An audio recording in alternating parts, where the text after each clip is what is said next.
Utolsó versenyen induló versenyzőket. Még két olyan versenyzők is van, akit a versenybíróság engedélyezte, hogy a holnapi versenyhelyen már ma lépjenek dobogóra. Igaz, hogy itt laknak a közelben Győrben, de hát elnézzük nekik ezt. Tehát bemutatom a mai versenyen induló versenyzőket. A mérlegelési jegyzőkönyv nem pontosan úgy van, hogy kiszedte, hogy 35-40-45-ért, ezért mondanom kell.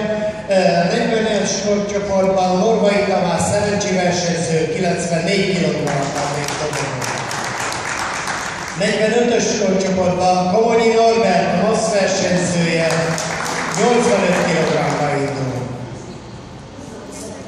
M35-ös, tehát a 35 évesek között Barna László szerencsi versenyző 77 kg-os súlycsoportban lép majd dobogóra. Össze van keverve Gézának a kezébe az emléklap, amit minden versenyző majd megkap, hiszen az jogos tulajdona lesz. Amikor vonulnak el majd a versenyzők, kérem szíveskedjenek elkérni tőle az oklevelet.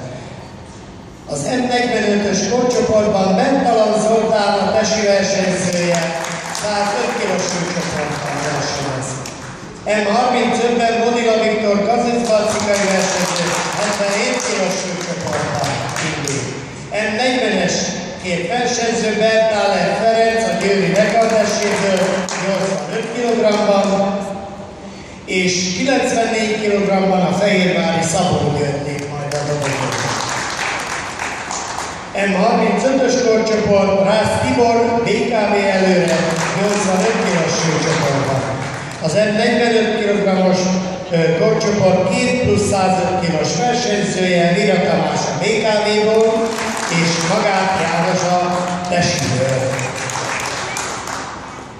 M40-es korcsoport 94 kg súlycsoportjában Dolvai Béla a fehérvári rögvítő versenyzője dobogóra.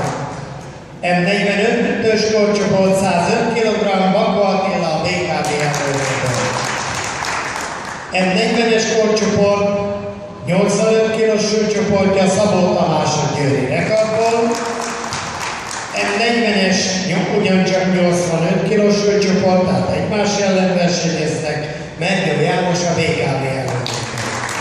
A plusz 105 kg-os súlycsoport M40-es versenyzője pedig Török Péter, kecskeméti versenyző, és két versenyengedélyt kapott versenyző, László Tassa, BKV előre versenyzője.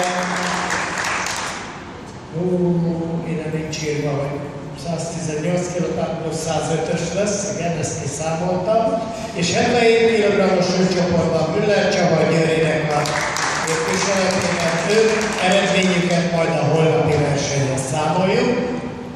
Versenybírót nem látok, mert elmentek eddig, de amikor a kezdők itt lesznek, hiszen egyfolytában megy a dolog. Most verseny